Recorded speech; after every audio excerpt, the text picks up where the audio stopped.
Lives would be saved. Evacuations would happen in much less chaotic fashion. And our incidents would go much more smoothly if we used this one concept more regularly.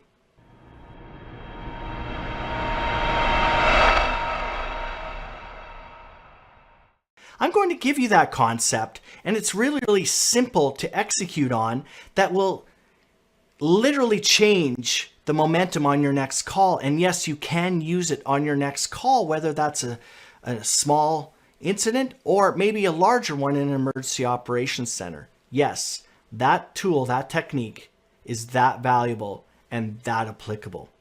It's called a trigger point. I'm Daryl Black of Accident. I'm here to help you be a better leader, a better teammate, and ultimately a better responder through the application of the art of leadership and the science of human factors. I have helped facilitate hundreds or thousands of sessions specific to high-risk environments like yours. I have that environment very much in my background, and I continue to operate in emergency operations centers and incident command posts on the front lines of emergencies and disasters. So, a trigger point. What is it? It is, in its kind of purest form, a preconditioned action for a predetermined condition. Okay?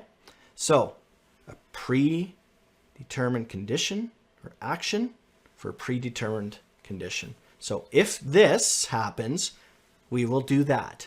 So, like from an internet perspective, IFFFT, whatever. If this, then that. So, why is it so valuable? Or maybe an example would be appropriate. Wildfire, northern Alberta, northern part of your state, northern part of your territory, whatever that is. Fire is reaching, heading towards, say, a bunch of industrial camps where there are 14,000 individuals working there.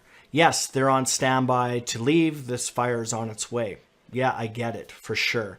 Or it's approaching your municipality or your jurisdiction. Well, what a trigger point does is it says if the fire reaches a certain geographic point, typically, say like Tower Road or, Main Street, something like that. If the fire reaches that, then we will do this. And this could be evacuate that particular neighborhood or pull the trigger on the evacuation of all these industrial camps or something like that. So if this, then that. Tremendously valuable. And if you haven't used it before, bear with me here because it is absolutely a game changer. So the trigger point, if done effectively, allows us to do a whole bunch of things. And it gives us a whole bunch of advantages. One of which, it allows us to make a decision ahead of time. Well, that's a neat idea. Why don't we make a decision proactively rather than reactively? Yeah, I get it. What is this nonsense? So it allows us to be proactive. And it takes a lot of the emotion out of a decision that is inherent in how we make decisions, right? We're emotional beings. We have cognitive biases. So if we're able to kind of predict an action or a decision, then we're making that in the confines of our incident command post or our unit or the emergency operations center or in our office, whatever that is. So without that emotion, we can now look at it objectively. So some of the pieces of information that will go into this trigger point, let's use the wildfire as an example. We'll need to think about maybe rate of spread, right? How fast is this fire going? How big is it geographically, like size-wise?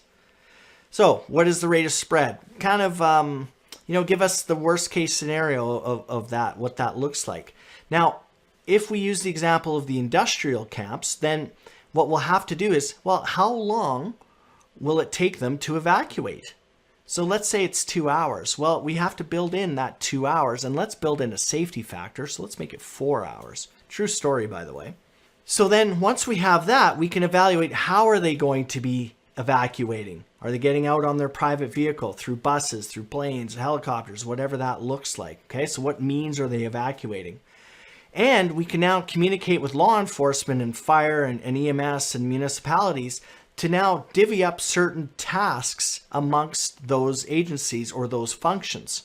So here's the beauty of the trigger point. Once you've determined it, in the unemotional objective way, and you've kind of red teamed it, so you've figured out what could go wrong with this thing, you communicate that out ahead of time. So when the fire reaches Main Street or Tower Road, boom, there is no more conversation or evaluation because we've already done it. We've already done it. So law enforcement will now shut down particular roads, let's say, or they'll provide escort out, or they'll start door-to-door knocking. They know what is going on. Maybe Public Works is doing their particular part of the equation as well, whatever that looks like. And in the case of the industrial camp, we've got 14,000 oil workers. Again, true story. They're like, okay, fire is there. We're out of here. Dibs out. Dibs out. So they leave. And again, you're communicating that trigger point ahead of time, that geographic location in particular. And so it just takes so much of that emotion out of it, and you can plan properly for it, and you can identify gaps ahead of time, and you can be proactive. And it gives you momentum. You know, momentum is such an interesting thing with incidents. I've been on incidents where, man, we were just getting kicked right in the friggin' teeth. Like, it just didn't matter. We're trying to make all the best, or we're making the best decisions we can, but bam, we keep getting hit. Gotta reevaluate, whatever. Well, I've also been on incidents where things just really, really went smoothly. Now, the things that went smoothly, so we had momentum, is another way of putting it. Just like any other, like a sport, like a sporting event, you know whether you have a momentum and you know when you don't. So incidents are very much like that. So if you want to keep momentum, then you establish trigger points, and you can have multiple trigger points, which is a predetermined action for a predetermined condition. And then what happens is there doesn't have to be a stop in the operational tempo. People know that when the fire reaches Tower Road, boom, they go ahead and they do that. Okay, now the fire has reached whatever, that avenue. Okay, we got to do that. And so you just continually build momentum. That's how trigger points will work in your favor.